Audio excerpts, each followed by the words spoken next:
আসসালামু আলাইকুম। জি, আমি মৌসুমি। আমি আজকে আমার ছেলেকে সকালে নাস্তা যেটা দিই, আজকে না আমি এটা প্রতিদিনই প্রায় দিই, হয়তোবা ফ্রুটস কিছু চেঞ্জ থাকে। তো আমি প্রথমে পরিমাণ মতো ফিল্টার পানি নিয়েছি, দিয়ে এটা একটু জাল দিয়ে নিয়েছি, দিয়ে আলাদাভাবে একটু গরম পানি বের করে নিয়েছি, কারণ ওখানে একটু ফর্মুলা দুধ গুলিয়ে রাখতে হবে।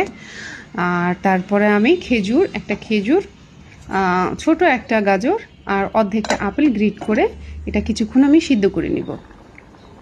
যখন এটা একটু পানি মরে যাবে তারপর আমি 1.5 চামচ ওটস দিব। এটা আপনারা 7-8 মাস পর থেকে খাওয়াতে পারবেন। 7-8 মাসের বাচ্চাকে যখন খাওয়াবেন এটা অবশ্যই ব্লেন্ড করে দিবেন। তো এটা হচ্ছে, আর ওটসের পরিমাণও তখন কম থাকবে, ফ্রুটসের পরিমাণে কম থাকবে। এখন যেহেতু আমার 12-14 মাস প্লাস আমার বেবি, এর জন্য আমি 1.5 চামচ এখন ওটস দিই। তারপরে এটা পানিটা যখন শুকিয়ে যাবে এটা আমি লাড়তে থাকবো, না লাড়লে নিচে লেগে যাবে, এখন আস্তে জালে লাড়তেই থাকবো। তারপরে পানিটা যখন শুকায় যাবে তারপরে আমি এটা একটু ব্লেন্ড করে নিব, যেন বাচ্চার গলাতে না খসখস করে। আমি সকালের নাস্তাটা ওকে একটু এরকমই লাইট দিতে চাই, যেন ওর সমস্যা না হয়, ওর গিলতে সমস্যা না হয়, এই জন্য একটু ব্লেন্ড করে দিই।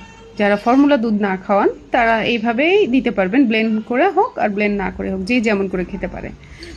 আর আমি এখন এখানে হালকা ব্লেন্ড করে নেব এই দুধটা দিয়ে। আমার এটা নান ইউজ করছি, নান 3 এখন চলছে। ব্লেন্ড করব, হালকা একটা ব্লেন্ড করব, দানা দানা হয়ে থাকবে। এইটা আমার ছেলে এখন মজা করে খাবে এবং সব কিছু ব্লেন্ড হয়ে যায়, খেজুর থেকে শুরু করে সব কিছুই।